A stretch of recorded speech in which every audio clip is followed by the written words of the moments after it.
Baik, Bapak dan Ibu saudara sekalian, mari kita melanjutkan pembahasan kita. Kita membahas satu pokok pertama berkaitan erat dengan mata kuliah pluralisme agama.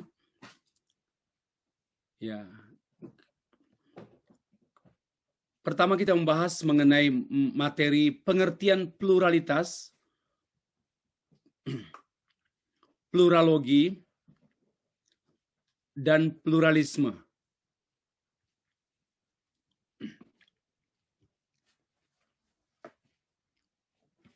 Ya, berkaitan erat dengan mata kuliah kita pluralisme agama, kita membahas topik pengertian pluralitas, pluralogi, pluralisme agama. Sekali lagi, hal ini sangat perlu dikaji atau dikemukakan pada awal pembahasan kita. Sebelum kita mengadakan perjalanan bersama, satu perjalanan akademik menuju ke satu tujuan. Dalam kebersamaan ini kita perlu ada bukan kesamaan pengertian, tidak harus secara cepat-cepat harus sama pengertian, melainkan ada kesamaan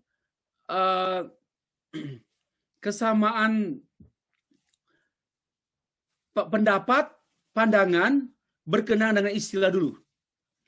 Karena seringkali terjadi perdebatan yang tidak berakhir karena perbedaan pandangan, pendapat, atau perbedaan terminologi, pengertian terminus teknikus istilah-istilah tertentu. Seperti pluralitas, pluralogi, dan pluralisme agama.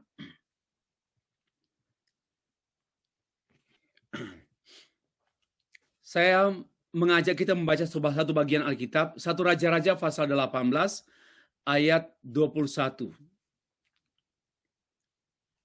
Demikian firman Tuhan yang tertulis. Ini konteksnya pada waktu Nabi Elia menyampaikan firman Tuhan kepada umat Israel, dan di antara pemberitaannya, ya sebagaimana yang tertulis dalam ayat 21, Raja-Raja 18, Nabi Elia menantang umat Israel dengan berkata, "Berapa lama lagi kamu berlaku timpang, bercabang hati? Kalau Tuhan itu Allah, ikutilah Dia. Ya. Dan kalau Baal, ikutilah Dia." Tetapi rakyat itu tidak menjawabnya sepatah kata pun. Ini satu kalimat, satu bagian yang memang sebagai hamba Tuhan menyesakkan dada. Seorang nabi berbicara kepada umatnya. Karena nabi melihat kehidupan umatnya yang bercabang hati. Karena tidak memiliki satu keyakinan yang final. Allah yang final, Allah yang satu-satunya. Mereka bercabang hati antara berhala, Baal, dengan Allah. Maka saatnya Elia menantang mereka. Berapa lama lagi kamu berlaku timpang? Timpang. Ya, bercabang hati. Oke, kalau Tuhan itu Allah, ikutilah Dia. Wong Dia Allah kok. Kalau kau mengakui Tuhan itu Allah, hiduplah, ikutilah Dia. Dan kalau Baal itu Allah, ya ikutilah Dia.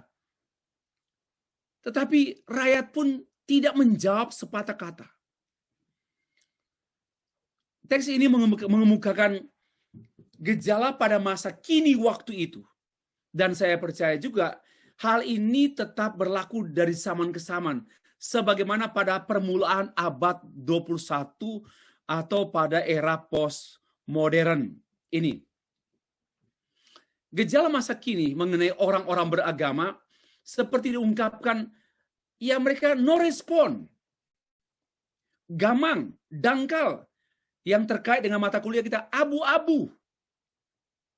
Antara Baal dan Allah. Oke, kalau Tuhan itu Allah, ikutilah.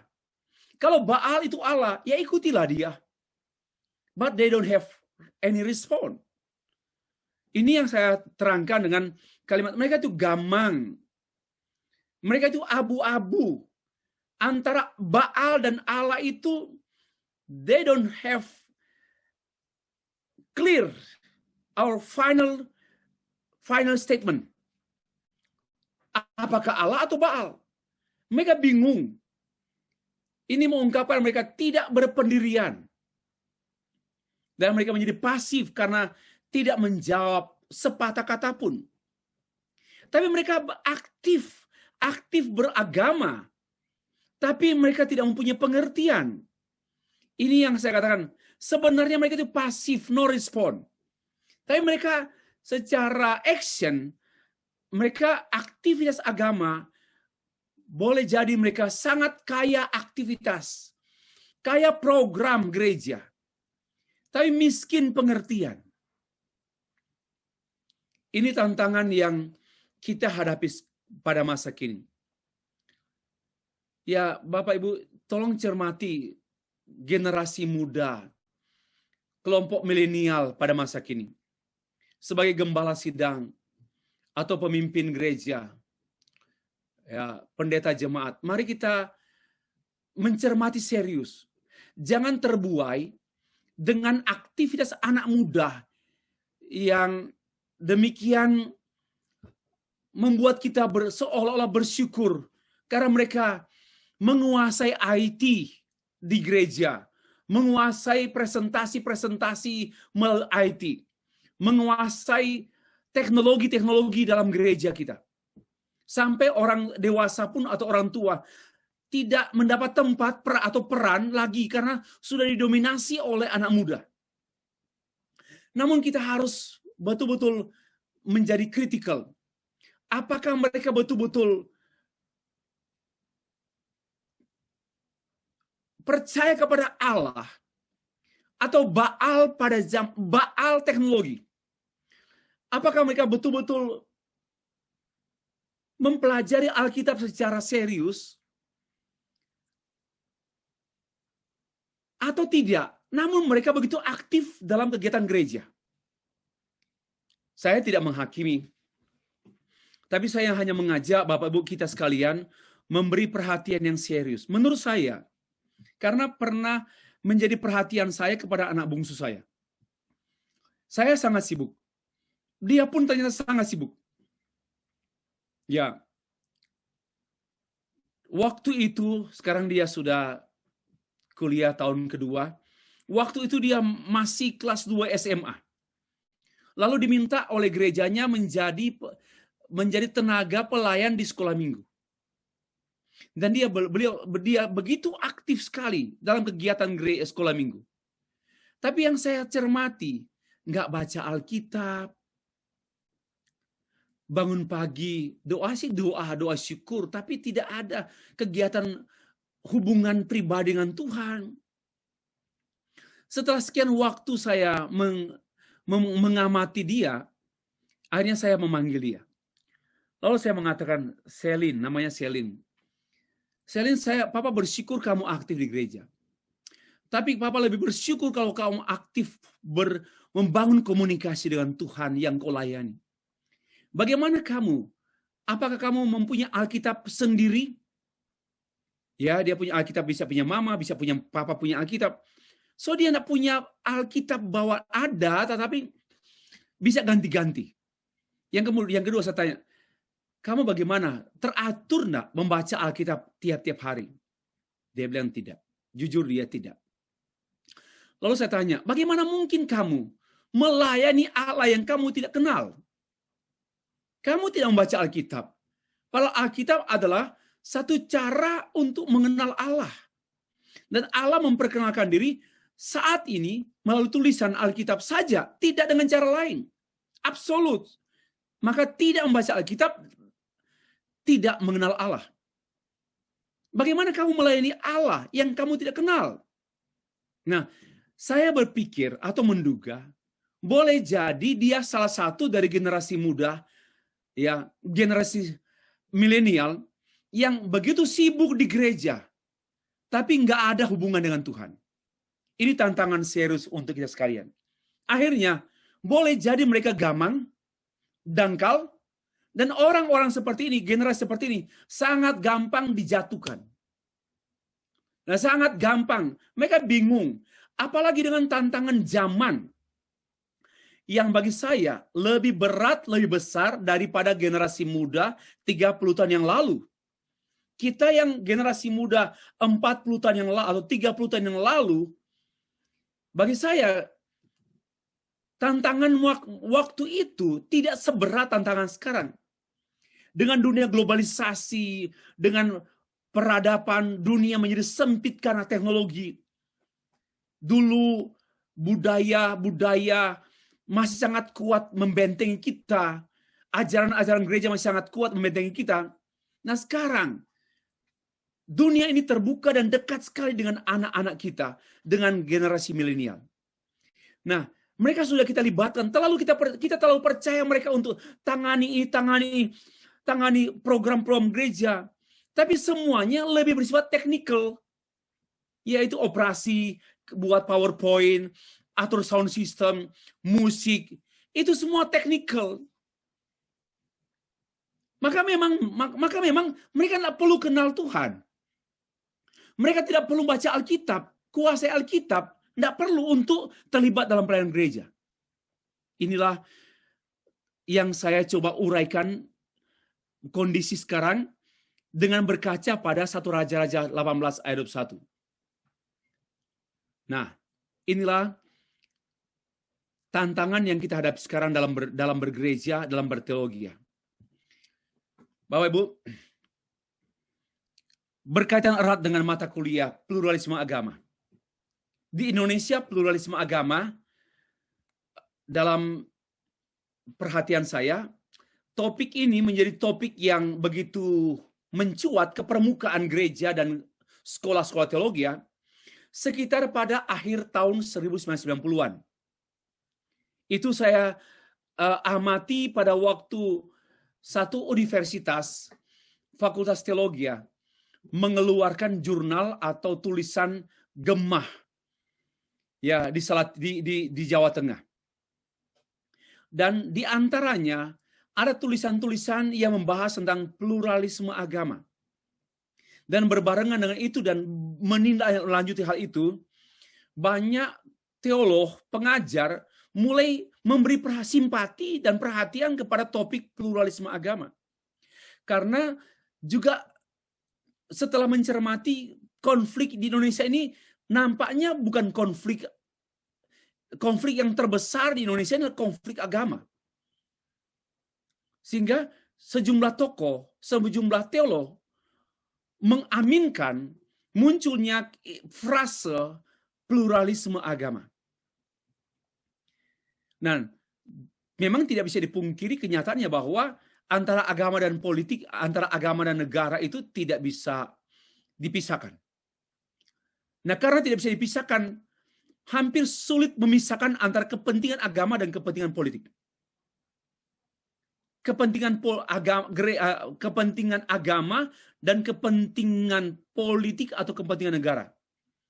Dan salah satu anak tangga yang menghubungkan antara gereja dengan negara yaitu partai politik.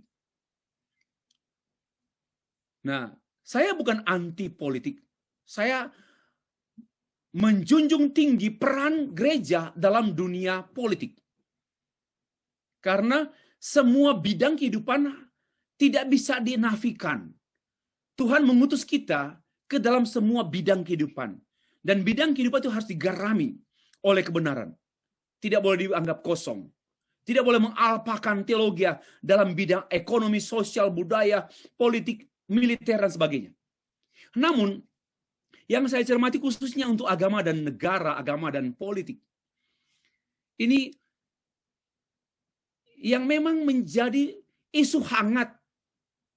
Ya, isu hangat yang sering muncul di media-media.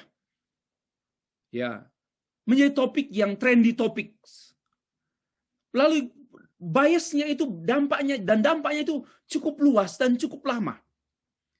seperti konflik-konflik horizontal di beberapa tempat tertentu di Indonesia. Nah, akhirnya sejumlah teolog berpikir, nampaknya pluralisme agama ini satu solusi. Ya, maka bagai gayung bersambut. Banyak teolog dalam payung PGI, ya saya juga pendeta di bawah PGI, di bawah Ecumenical Movement, memberi ceramah, berbicara, berkhotbah, menulis buku tentang pluralisme agama. Dan nampaknya pluralisme agama ini dianggap topik yang menjanjikan. Ya, dianggap sebagai materi yang memberi solusi. Apa yang mereka kemukakan? Mereka mengusulkan untuk masing-masing agama menyembunyikan yang namanya hal-hal yang unik atau yang final dari agama tersebut. Biarlah itu hanya konsumsi internal. Jantungnya Kristen ya hanya konsumsi internal. Jantungnya Buddha ya hanya konsumsi internal orang Buddha. Jangan menunjukkan jantung orang Buddha kepada Kristen. Jangan menunjukkan jantung orang Kristen kepada orang Islam. Harus disimpan baik-baik. Biarlah engkau berkata, engkau nomor satu. Tapi jangan pernah memperdengarkan engkau nomor satu kepada orang lain atau kepada agama lain. Inilah yang menjadi suara-suara. Namun di balik suara ini ada sejumlah argumentasi teologis, biblical, filosofis yang menopang. Lalu saya pikir, tidak mungkin hal ini terwujud. Ini seperti mimpi di siang bolong. Ini pendapat saya, ini seperti mimpi di siang bolong. Karena tidak mungkin saya memberi analogi ya. Tiap-tiap manusia, pribadi orang itu, dia pasti memiliki kebanggaan tertentu terhadap bagian tertentu dirinya. Ya, Pak Albert pasti ada satu hal yang dibanggakan oleh Pak Albert tentang dirinya. Demikian pula Pak Yudi dan sebagainya kita semua. Tidak mungkin.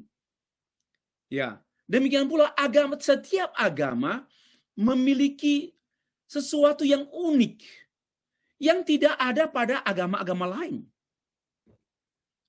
Jadi menyembunyikan atau menanggalkan keunikan masing-masing agama yang dianggap sebagai pemicu dan pemacu konflik horizontal agama, itu tidak mungkin. Tetapi ini mungkin bagi mereka. Dengan satu perjuangan yang berat, satu perjuangan yang alot tentu. Itu saya sudah cermati. Ya, mereka punya perjuangan untuk itu. Dan saya menegaskan, it's impossible. Satu agama kehilangan jantung. Satu agama menyembunyikan kecantikannya. Tidak mungkin. Agama Islam menyembunyikan eloknya agama tersebut. Tidak mungkin. Tidak mungkin kecantikan eloknya Kristen itu disembunyikan. Tidak mungkin. Itu bertentangan dengan hukum. Ya. Hukum filsafat keindahan. Dan itu juga bertentangan dengan hukum filsafat ontologi tiap-tiap agama. Tidak mungkin menyembunyikan hal yang ontis pada masing-masing agama. Tidak mungkin. Tetapi itu diperjuangkan oleh mereka yang berusaha untuk mempromosikan pluralisme agama. Nah, masalah agama, politik, negara di dunia ini, menurut saya bukan soal sebenarnya, ya ini ya, perhatikan. Sebenarnya bukan masalah teologi. Yang muncul di permukaan sekarang ini masalah egoisme orang-orang, kelompok-kelompok, oknum-oknum tertentu, baik dalam agama yang mengklaim diri mayoritas, dan ada juga agama sombong, minoritas yang mengklaim diri minoritas, tapi sombong. Ini bagi saya, egoisme agama, egoisme keagamaan itulah sebenarnya sumber konflik. Bukan teologi, teologi hanya mendukung egoisme mereka. Mari kita cermati baik-baik. Mari kita coba Apa kepentingan kelompok mayoritas minoritas di Indonesia? Saya sebenarnya tidak setuju dengan klaim atau dengan pernyataan mayoritas minoritas, karena Indonesia ini tidak berdiri karena mayoritas dan minoritas. Bukan karena banyaknya baru Indonesia tegak berdiri. Indonesia tegak berdiri bukan karena banyaknya, tapi kualitas manusia Indonesia. Itu yang kita harus jadikan parameter. Oke, kembali. Jadi menurut saya, bukan karena pandangan teologi agama-agama tersebut sehingga konflik muncul. Lebih tepat menurut saya karena egoisme. Dan biasanya egoisme itu pemimpin agama, bukan umat. Jadi perusak agama itu adalah pemimpin agama. Hampir sulit untuk membuktikan bahwa agama itu dirusak secara mendasar oleh umatnya, kaum rakyat jelatanya agama. Hampir sulit untuk mempertahankan argumentasi agama tersebut hancur oleh karena umat. Tetapi bagi saya, agama yang ada itu dihancurkan oleh karena walaupun secara ontologi agama itu nggak mungkin hancur. Tapi organisasi agama itu bisa hancur. Ya, organisasi agama itu bisa hancur, dan yang penghancur agama adalah pemimpin agama. Maka itu jatuh bangunnya satu agama, sama juga halnya jatuh bangunnya satu gereja, bukan oleh karena teologi, tetapi oleh pemimpin gereja tersebut. Pertikaian gereja ini bukan karena didominasi oleh perbedaan dan pertentangan teologi. Pertikaian teologi oleh karena pemimpin agama yang sangat-sangat egois. Ya. Ini pendapat saya. Untuk menangkis dan meredam arus berpikir mempersalahkan teologi, mempersalahkan pemikiran agama, pemikiran teologis, maka itu harus atur teologianya, harus kontrol teologianya. Salah sasaran. Senjata yang digunakan selama ini dengan peluru-peluru yang digunakan selama bertahun-tahun itu salah sasaran. Menurut saya, bukan menurut hemat saya tidak berhemat-hemat dalam hal ini. Menurut saya, karena egoisme pemimpin agama. Itu akar konflik agama, antar agama, internal gereja. Bapak Ibu, sebagian dari para teolog atau pendeta yang bernaung di bawah payung PGI, sebagian. Walaupun saya dikritik oleh Pak Profesor Dr. Aritonang, Pak Stefri, PGI ini bukan pluralisme. Saya bilang, saya tidak menyebut PGI pluralisme, baca di buku saya. Saya menulis pendeta-pendeta yang bernaung di bawah PGI. Merekalah yang sangat getol, sangat kuat berjuang untuk mempromosikan pluralisme agama. Nah, sebagian dari mereka bernaung di bawah PGI atau di bawah DGD, Dewan Gereja Sedunia atau WCC, yang dikenal dan yang dipopulerkan oleh Pak Profesor Aritonang di Indonesia dengan bukunya Gereja Arus Utama. Yang lain gereja arus sampingan. Nggak enak juga ya. Ini kalimat ini bagi saya ya agak diskriminatif. Tetapi Pak Aritonang bukan mengarang sendiri istilah itu. Itu istilah barat, istilah bahasa Inggris, mainline churches. Jadi itu istilah. Tapi bagi saya itu istilah yang bagi saya tidak patut untuk, karena bukan soal itu kan arogansi ya. Kami mainline loh. Kalian itu arus sampingan. Maka itu di samping. Kami itu utama. Nah, ini perlu dicermati oleh pemimpin Kristen secara wise. Jangan suka menggunakan istilah-istilah yang diskriminatif seperti itu. Nah, para teolog yang memberi perhatian kepada pluralisme agama Karena menurut mereka itu sesuatu yang menjanjikan. Ya, mereka melihat akar masalahnya itu masalah teologi yang fundamental, yaitu yang unik, yang final. Karena yang unik, yang final, tidak memberi ruang dialog, no dialog. Padahal kita perlu berdialog dengan orang beragama Islam, Hindu, Buddha, Shinto, Kongfucu. Kita perlu berdialog. Tapi persoalannya, kelompok Kristen fundamentalis, mereka menutup pintu dialog. Siapa bilang? Ya, itu kan anggapan-anggapan mereka. Banyak kelompok evangelical, Pantekosta, karismatik yang berdialog juga. Bagi saya ini subjektif. Ya, mungkin ada juga, tetapi tidak mengeneralisasi.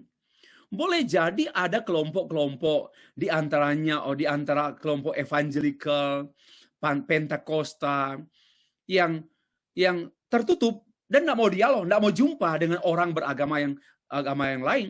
Mungkin ada, tetapi tidak boleh mengeneralisasi bahwa semua evangelical, semua Pentakosta semua itu anti dialog.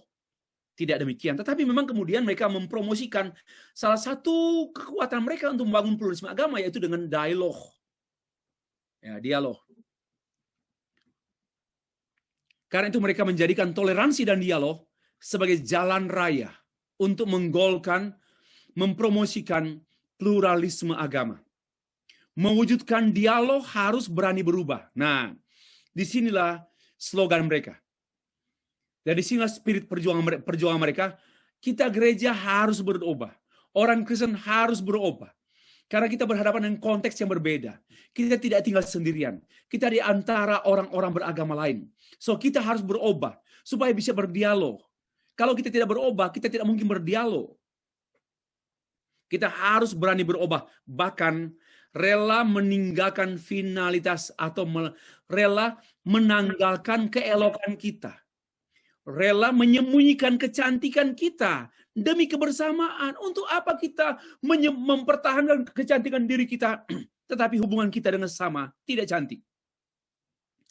Narasi-narasi mereka itu memang membuat banyak orang mengangguk-anggukkan kepala.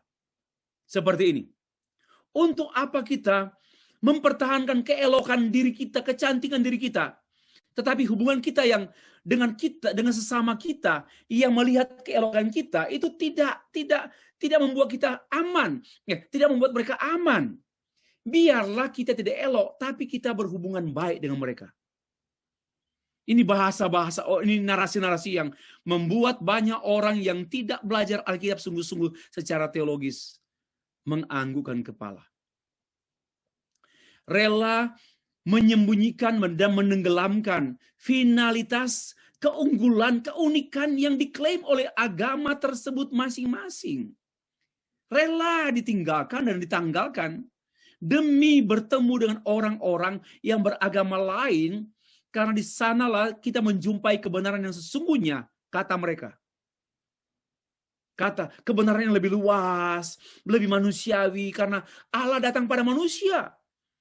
Dan dia rela meninggalkan sorga demi menjumpai orang berdosa. Demikian pula kita orang gereja. Mari tanggalkan sorga kita masing-masing. Tanggalkan sorga kita masing-masing. Dan kemari kita menjumpai mereka juga yang punya sorga. Tiap-tiap agama punya sorga. Untuk apa kita hanya membanggakan sorga agama kita, lalu kita tidak mempedulikan sorga agama lain? Inilah pikiran-pikiran yang saya coba rumuskan ulang dalam bahasa saya. Finalitas masing-masing agama tetap menghakiki. Ini konfrontasi saya. Menghakiki pada agama-agama tersebut. Bukan untuk menciptakan agama superior dan inferior. Bukan. Kita membahas, kita menekankan tentang finalitas masing-masing agama. Bukan membentuk kubu, kutub, benteng yang makin tebal dan tinggi. Bukan. Kita harus perlu dewasa di sini. Ini kita bukan anak-anak. Memangnya kita berbeda harus bermusuhan. Memangnya kalau kita membangun dua tembok besar, nggak boleh berkunjung, nggak boleh buka pintu. Nggak boleh kita ke ruangan lain. Nah, inilah pola pikir yang sempit, hanya melihat kita bersahabat dengan tetangga kalau nggak ada tembok. Bagaimana mungkin orang punya tembok? Manusia harus punya pakaian. Agama harus punya pakaian, dan itu adalah tembok. Agama tanpa pakaian, tanpa tembok, itu memalukan sekali. Muka tembok kah? Nah, masih ada cara lain. Misalnya, ayo kita bangun rumah bersama kita. Dan Indonesia adalah rumah bersama seluruh agama. Ya, bukan rumah satu agama.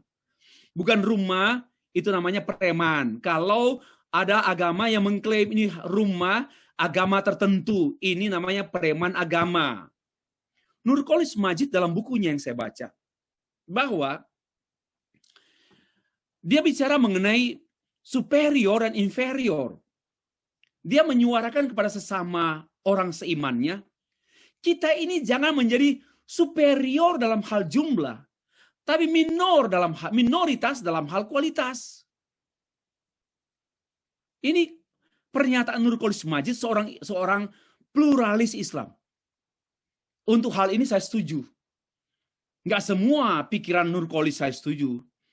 Tapi untuk sejumlah keping pikirannya saya setuju. Nggak semua juga pikiran Amin Rais dulu. Kalau pikiran Amin Rais sekarang hampir susah saya aminkan. Biarpun dia ada Amin Rais. Hampir susah saya menemukan. Karena Pak Amin Rais ini berubah. Ya, berubah sebelum dia menjadi ketua MPR, merintis gerakan reformasi. Pikiran-pikiran dalam bukunya tentang cakrawala, saya kagumi. Dia tamatan Amerika, berpikirnya luas, tapi makin tua, makin berubah. Dan saya susah mengaminkan satupun pikiran Amin Rais. Tapi Nurcholish Madjid, di antaranya ini cendekiawan Muslim. Di antaranya dia mengatakan, hei sesama Muslim, kalian jangan superior dalam hal jumlah, tapi inferior, minder dalam hal kualitas. Tapi kemudian kan lewat IJMI, akhirnya bangkitlah Islam dalam hal pendidikan. Sehingga mereka menyekolahkan banyak orang, Muhammadiyah, menyekolahkan banyak orang ke dunia luar, menjadi orang-orang pandai PhD dan pulang. Dan mereka sekarang cukup berperan di Indonesia. Tetapi yang saya mengatakan bahwa tentu tidaklah mungkin ya kita masing-masing agama menghakimi agama-agama, nggak bisa. Tetapi kita juga tidak bisa menanggalkan. Saya katakan tidak mungkin kita sebagai manusia beragama percaya Yesus Kristus, manusia Indonesia Pancasilais, menghina-hina orang beragama lain. Tidak mungkin itu. Karena tidak ada hukum yang bisa memberi ruang untuk itu. Tidak mungkin. Mencermati kelompok-kelompok atau teolog yang mengagung-agungkan pluralisme. Maka saya tahun 2002 menulis buku Teologi Abu-Abu, Pluralisme Agama dengan subjudul Tantangan dan Ancaman Racun Pluralisme Agama dalam Teologi Kristen Masa Kini. Ini buku yang saya tulis selama 3-4 bulan. Waktu tahap pertama itu ada 560 halaman. Lalu direvisi menjadi 600 lebih halaman. Ya, ini bukunya.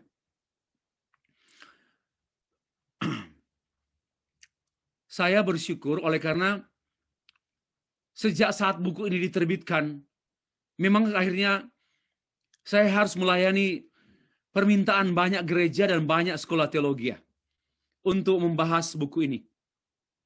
Buku ini sampai dicetak 4 kali oleh Gandum Mas. Belum lagi yang saya cetak sendiri. Dan buku ini sempat dibedah oleh Profesor John Titalay. Waktu itu beliau adalah rektor Universitas Satyawacana. Mereka membedah buku saya ini dari jam 9 pagi sampai jam 4 sore. Saya sendirian ditemani oleh asisten. Ya, waktu itu ya bersyukur buku ini tidak harus dibakar karena tidak perlu dibakar. Sejak buku ini terbitkan tahun 2002 sampai sekarang Saya minta dikritik dan dikuliti, terbuka. Tapi sampai sekarang belum ada orang yang menguliti buku ini. Artinya saya perlu juga koreksi. Ya, dalam rangka meningkat kembali pada objektivitas tulisan saya. Demi objektivitas tulisan saya. Ya, buku ini sudah beredar sejak tahun 2002. Dalam waktu 10 tahun kemudian teolog jenis ini menjadi terdiam. Ini real. Tidaklah, bahkan sampai sekarang topik ini memang terdiam. Hanya saya mewanti-wanti begini. Memang pluralisme agama memang terdiam. Terdiamnya oleh karena spirit postmodernisme. Kenapa? Karena ternyata pikiran mereka melangkah lebih jauh. Lalu didampingi oleh New Age Movement yang menyatukan semua kebenaran-kebenaran agama. Seperti gambar pohon Natal, lalu di pohon Natal itu ada hiasan-hiasan, simbol-simbol dari semua agama. Hanya saya mengatakan, walaupun terdiam bukan berarti mati. Melainkan bergandengan tangan dengan teologi kontemporer yang muncul terus dinamis. Hari ini muncul, besok diam, muncul lagi diam, muncul lagi diam. Teologi kontemporer begitu dinamis, muncul, tenggelam, muncul, tenggelam, muncul, tenggelam.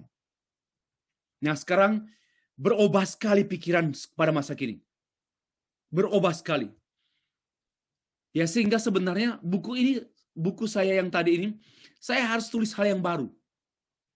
Sudah banyak yang tidak up to date. Bukan karena bukunya tidak up to date. Pemikiran pluralisme agama sudah berubah dan melangkah lebih jauh. Sehingga ungkapan neo-pluralism nampaknya itu ke arah sana. Ya. Apa makin baik?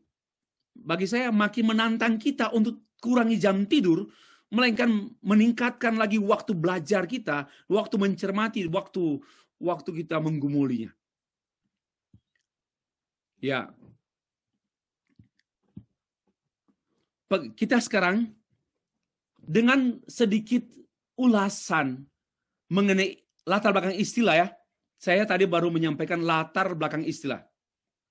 Besok sesi kedua saya membahas tentang latar belakang munculnya, bangkitnya pluralisme agama yang diawali dengan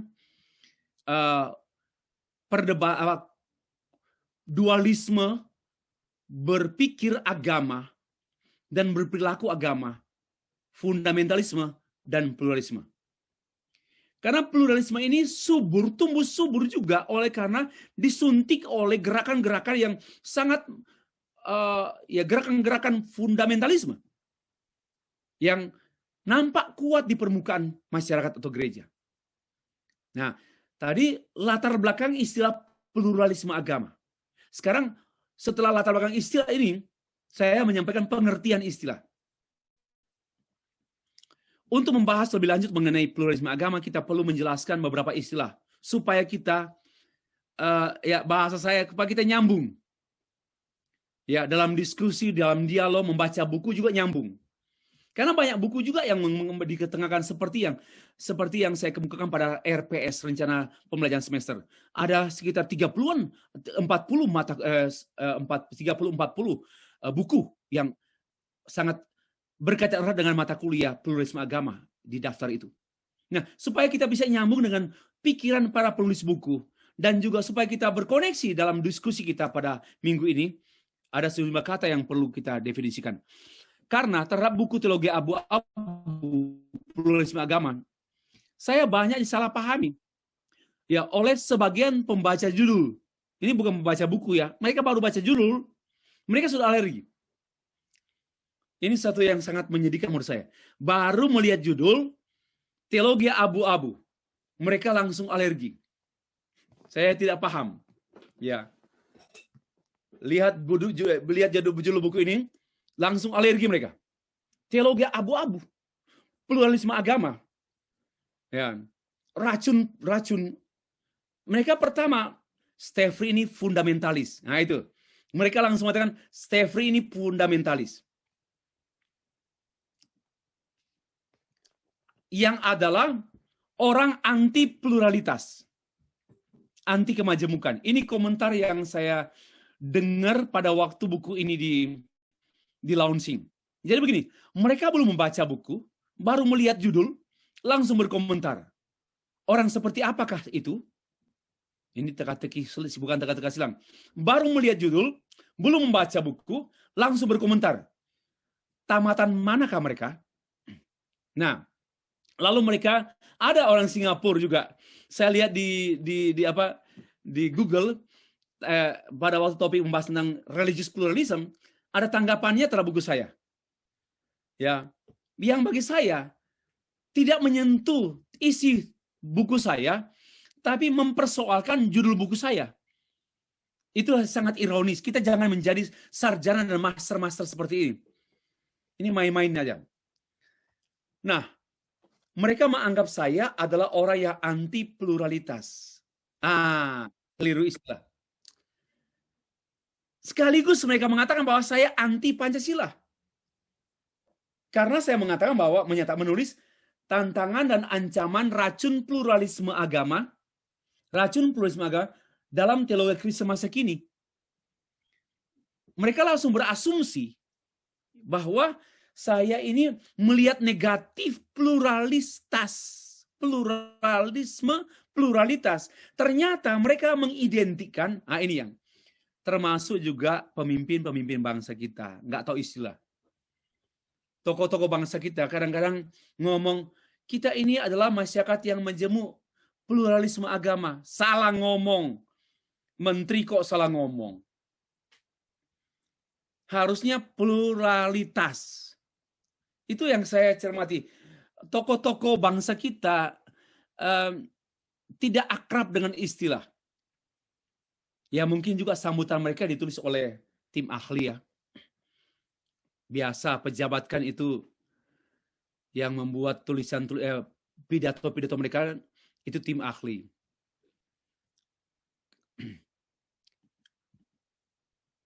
Mari kita perhatikan istilah pluralitas agama. Saya mendefinisikan pluralitas agama adalah fakta adanya eksistensi lebih dari satu agama yang berbeda. This is reality. Bahwa adanya sejumlah agama yang berbeda itu realitas. Itu namanya pluralitas. Dan adanya eksistensi agama-agama yang berbeda satu dengan yang lain, itu mereka ada bersama dalam satu wilayah. Itu tinggal bersama dalam satu wilayah, dalam satu komunitas. Tinggal bersama dalam satu wilayah yang sama. Berbeda bersama yang sama. Nah, ini yang saya berikan warna hijau ini penuh arti. Ya, ini penuh arti. Berbeda tapi bersama. Lalu yang sama. Seperti satu suku dan atau satu bangsa. Ini yang namanya pluralitas, bukan pluralisme. Beberapa pendeta, beberapa teolog menyebut ini pluralisme. Ini keliru, ini nggak ada isme. Ini tidak ada pandangan, tidak ada paham. Ini hanya fakta. Ini fakta adanya eksistensi, adanya keberadaan. Adanya entitas. Entitas yang lebih dari satu. Entitas yang lebih dari satu itu berbeda satu dengan yang lain. Tetapi ada bersama-sama di satu wilayah. Wilayah yang sama. Itu namanya pluralitas agama.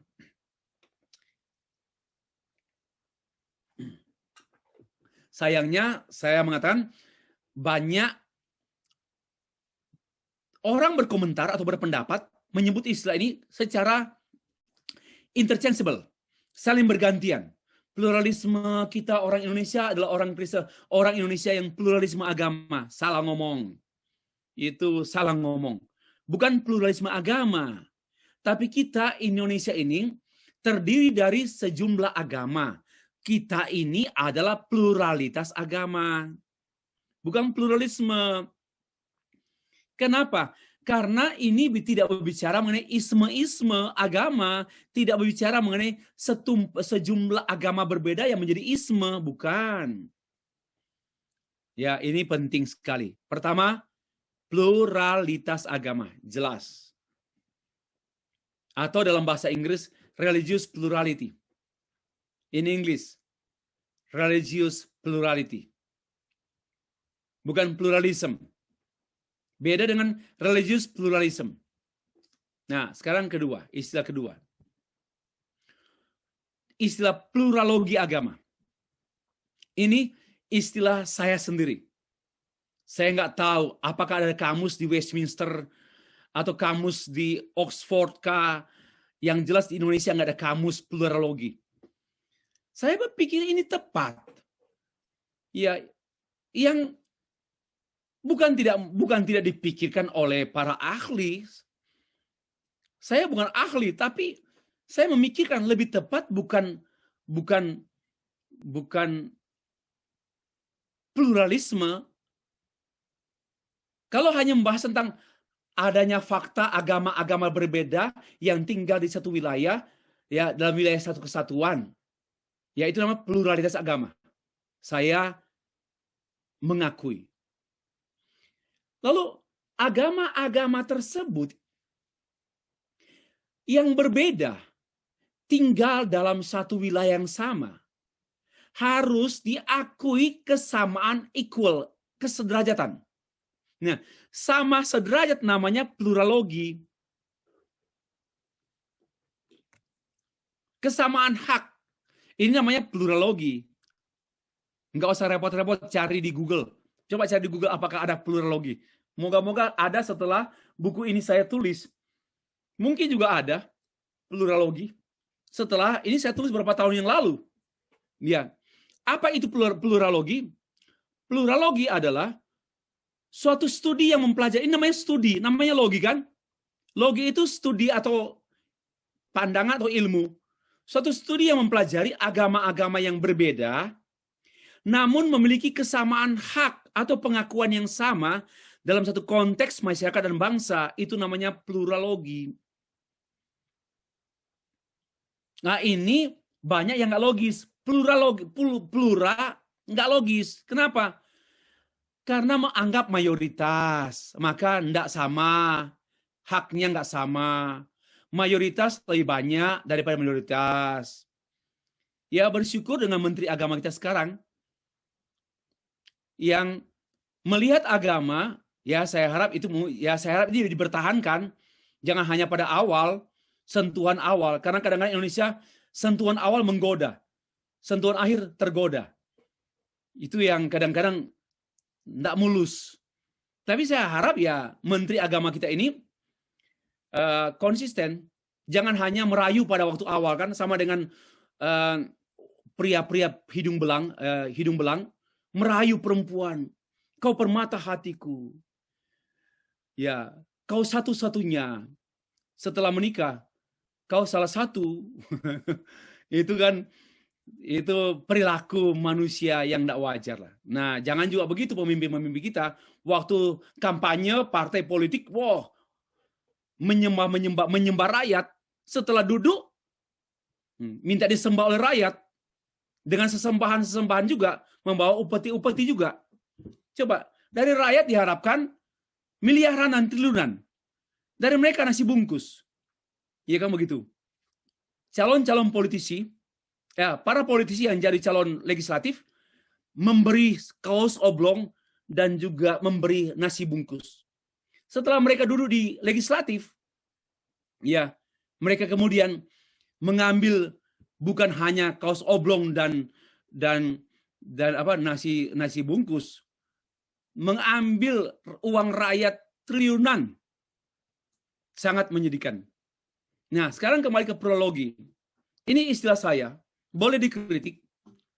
Ya, tetapi ada pembanding. Kalau ada pembanding, saya setuju. Biar ini makin bagus. Yaitu, ini namanya studi. Kenapa studi? Logi, plural logi. Ilmu kejamakan. Ini ilmu kejamakan. Tapi kejamakan apa? Kejamakan agama. Namun itu, biarpun berbeda, jamak, tetapi memiliki kesamaan hak equal. Itu yang saya jelaskan berikut ini.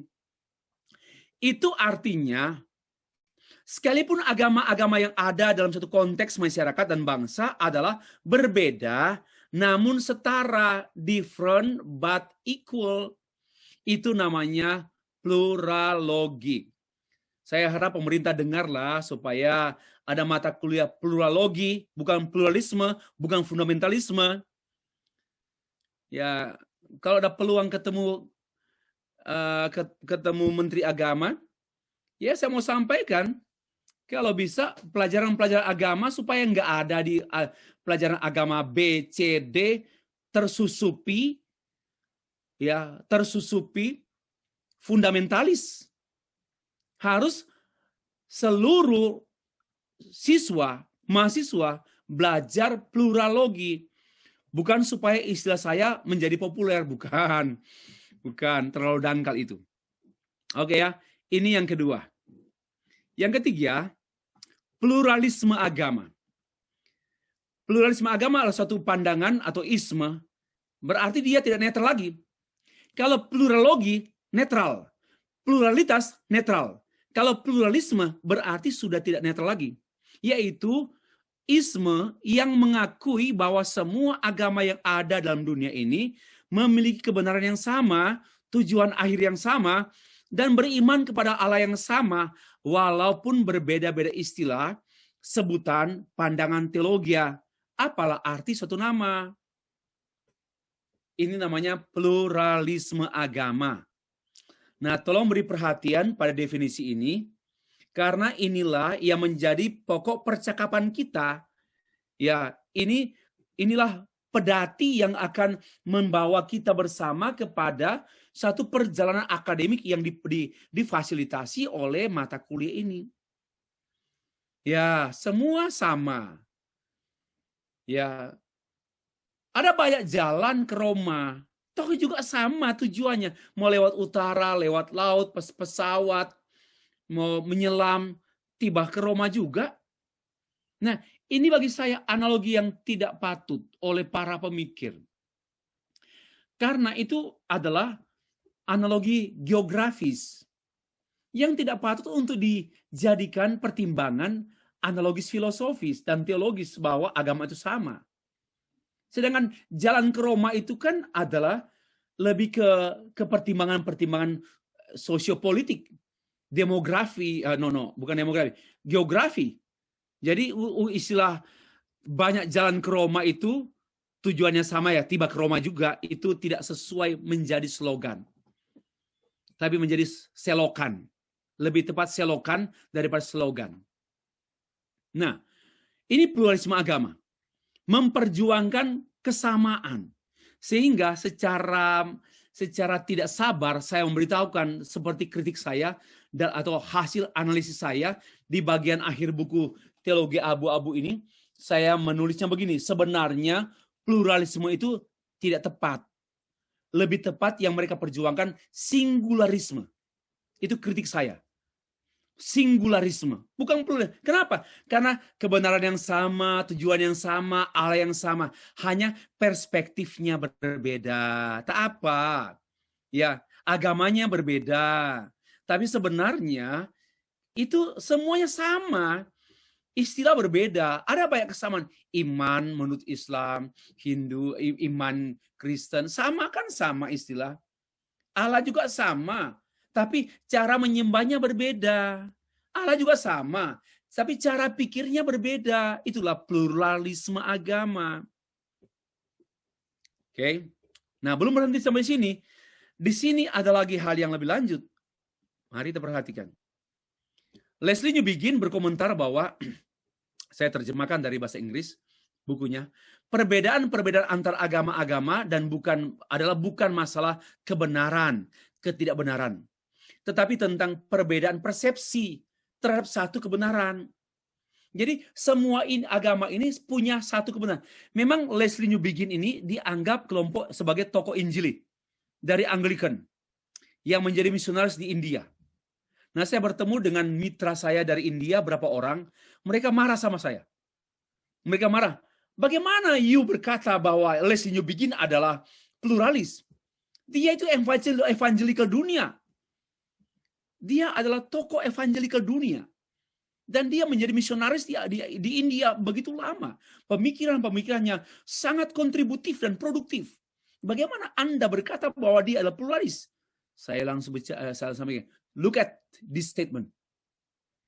Bahwa di dunia ini hanya ada satu kebenaran. Katakanlah Alkitab. Katakanlah Allah Bapa.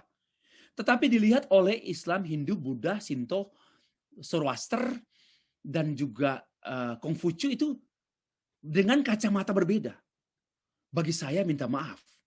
Ini absolut satu mistake.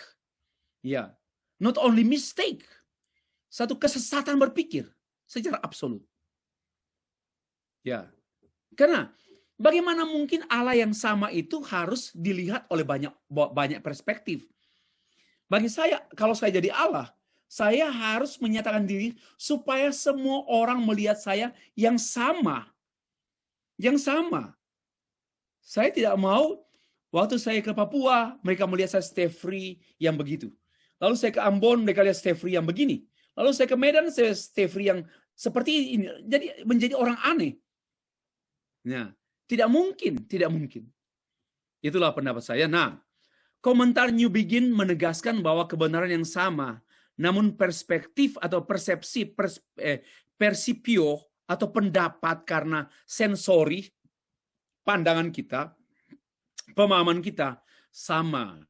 Nah, hal ini saya ingat dengan pandangan seorang nabinya pluralisme agama, tokoh pluralisme agama, namanya John Hick, dengan teori Copernicus teori.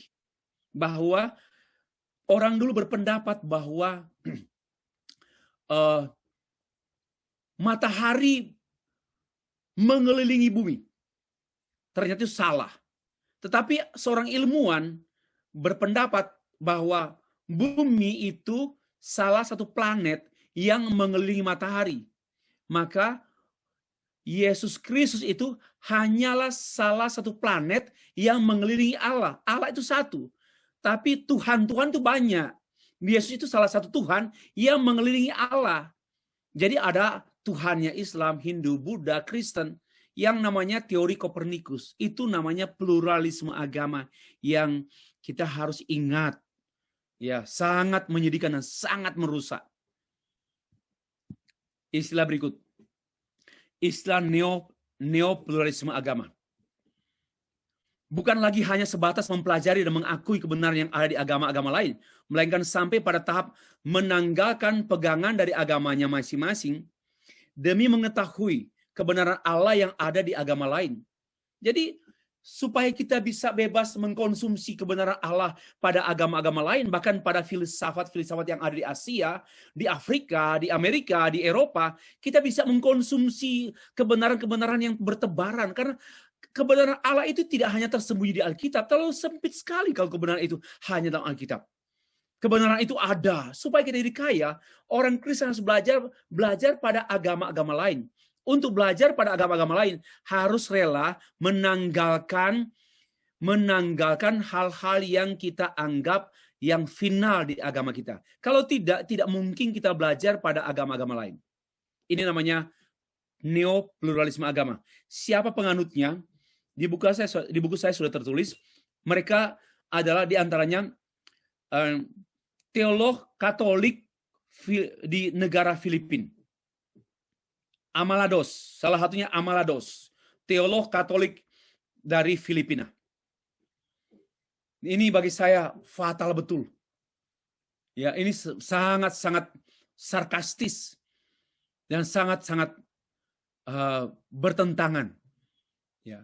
Nah, untuk mewujudkan ini supaya bisa menanggalkan pandangan pegangan kita masing-masing yang kita anggap hebat, kecantikan kita harus tutupi, keelokan kita harus kita sembunyikan, maka perlu pluralisme teologis. Yaitu theological pluralism is the acceptance of or encouragement of various interpretation of the faith within the church. Jadi karena di gereja itu banyak tafsiran-tafsiran. Maka harus ada pluralisme teologis, di mana kita harus membuat satu kesepahaman dari sejumlah penafsiran tentang iman gereja, harus ada kesepahaman, kita terima bersama-sama. Nah, theological pluralism is also ditemukan dalam tubuh WCC, World Council of Churches. Ini kenapa? Mereka mulai mengajak seluruh gereja. Karena begini, nanti saya terangkan sebentar ya. Mereka mulai mengajak seluruh gereja, ayo kita ternyata ada kemungkinan Allah yang benar di luar agama Kristen. Ada kemungkinan keselamatan di luar agama Kristen. Untuk itu kita harus sepaham dulu. Harus membangun teologi. Harus membangun kesamaan teologi yang namanya theological pluralism. Ini yang diperjuangkan oleh sejumlah teolog yang ada di WCC, Dewan Gereja Sedunia, yang bersinergi dengan sejumlah pendeta yang menjadi anggota PGI. PGI bukanlah pluralisme agama, tapi sejumlah pendeta PGI adalah pengikut, penganjur, pengembang pluralisme agama. Supaya nggak disalah mengerti kalimat saya. Karena sometimes salah paham. Nah, supaya pluralisme teologis ini terwujud, perlu ada pluralisme dogmatis. Ini lebih ke gereja lokal. Jadi kalau Pak Chris, anggota gereja A, denominasi gereja A, dia harus membuat rumusan dulu oleh sinode. Lalu kemudian bergabung di PGI, ya atau enggak lah, di wadah yang lebih luas, yang anggota-anggotanya terbuka. Baru ke dunia WCC. Maka saya mengartikan pluralisme dogmatis adalah satu formulasi doktrin gereja denominasional mengenai kebenaran yang dipahami, diakui, dipegang, diterapkan oleh gereja dalam konteks kemajemukan agama. Membangun kesamaan doktrin mengenai agama-agama lain. Ayolah kita lihat, jangan egolah kita. Betul, kita mengakui Yesus itu jalan keselamatan, tetapi tolong terbuka juga sedikitlah. Kita harus menjadi kreatif, inovatif lah. Bahwa ternyata ada kemungkinan keselamatan di luar gereja, di luar agama kita ada kemungkinan. Masa Allah itu sesempit pikiranmu? Nah, ini cara-cara mereka mengindoktrinir, dogmatis kan? Allah itu hatinya luas. Tidak seluas hatimu yang sempit lah. Masa Allah tega ya? Allah tega membiarkan orang-orang beragama lain yang jumlahnya lebih banyak dari kita. Kok mereka binasa? Keterlaluan sekali pikiran kita. Ini merombak teologi sinode. Nah ini merombak teologi sinode. Saya tidak menyebut lagi siapa-siapa gereja di Indonesia yang secara sinodal yang sudah keracunan. Yang sudah keracunan. Saya tidak menyebut di sini. Tapi sudah ada berapa sinode gereja yang keracunan pikiran seperti ini, yaitu pluralis, yaitu dogmatic pluralism atau dogmatical pluralism. Nah, lihatlah gambar saya sebelum tutup.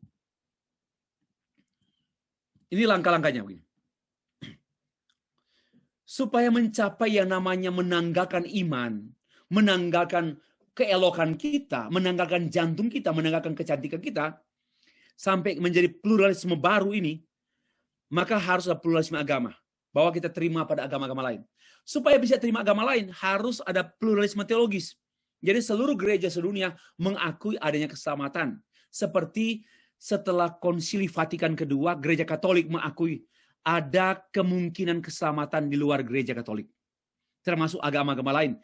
Sebagaimana yang digagas oleh Hans Kung dan diteruskan oleh Paul Nitter dan juga oleh sejumlah teolog Katolik yang lainnya.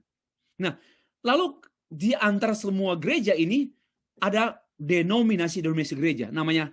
Maka itu mereka harus membuat rumusan pluralisme dogmatis. Coba lihat gambar saya di buku ini, saya ambil dari buku saya. Ya. Pintu demi pintu dibuka, mulai dari pintu pluralisme dogmatis, berlanjut pada pintu pluralisme teologis, sampai kepada pintu pluralisme agama. bahkan meniadakan pintu. Meniadakan pintu sampai pada neopluralisme agama seperti yang dijelaskan melalui gambar berikut ini. Biasanya dimulai dengan dialog intern gereja. Contohnya Pak Albert, ya, ingin meyakinkan sesama pendeta segerejanya bahwa ternyata Allah itu murah hati, Allah itu kasihnya luas sekali, tidak hanya seluas gereja. Maka kita mulai memikirkan adanya kemungkinan Allah bekerja di luar gereja. Allah bekerja dengan cara yang khusus di luar Alkitab. Ya, Allah itu Allah yang dinamis, tidak hanya berhenti pada Alkitab. Tapi Allah juga tidak pernah menjadi Allah yang mati, tapi Allah yang hidup. Maka dia tidak hanya berhenti menulis Alkitab, tapi juga menulis hal-hal yang lain. Di buku-buku yang lain. Maka perlulah kita ada sedikit ruangan untuk memikirkan kemungkinan Allah bekerja di luar agama Kristen. Ini akhirnya gereja sinode, amin. Ya, ini gereja sinode. Lalu mulai terjadi dialog intern gereja Kristen, seluruh gereja sinode. Ya, katakanlah gereja Pantekosta se-Indonesia, gereja atau Mawi, atau PGI, atau Dewan, apalah, mulai membuat dialog intern Kristen. Tadi ini dialog intern gereja. Ini gagas, ini cara saya menjelaskan hasil analisis saya mengenai perilaku para teolog pluralis. Mari kita membangun teologi Kristen yang terbuka dari agama lain. Ya, teologi Kristen yang terbuka dari agama lain, lalu menghasilkan pluralisme agama, pluralisme teologis. Nggak cukup sampai situ, perlu dialog interreligius. Ya, ini seperti sejumlah teolog sudah menulis itu dari India, beberapa orang ya menulis tentang dialog interreligius melalui menghasilkan pluralisme agama. Lalu dialog ekstern religius sampai ke filsafat, bahkan dengan agama-agama lain, akhirnya menjadi pluralisme baru. Nah, demikianlah saya menutup dengan pernyataan demikian. Kebenaran teologis yang diformulasi dengan cara disesuaikan dengan tuntutan dan tantangan agama dan beragama. Itulah pluralisme agama. Pluralisme lebih banyak dibangun dengan argumentasi. Bukan argumentasi tekstual, tapi konteks. Demi fakta pluralitas agama. Maka perlu membuat pluralisme agama. Ya, ini yang kedua. Inilah yang disebut dengan teologia from below, from context. Dan hal ini menurut saya lebih tepat disebut antropologi daripada berteologia. Ini pernyataan penutup saya sebagai satu konklusi mengemukakan sejumlah definisi istilah mengawali perkuliahan kita pluralisme agama. Jadi perjuangan para saya juga sebenarnya agak enggan menyebut mereka teolog.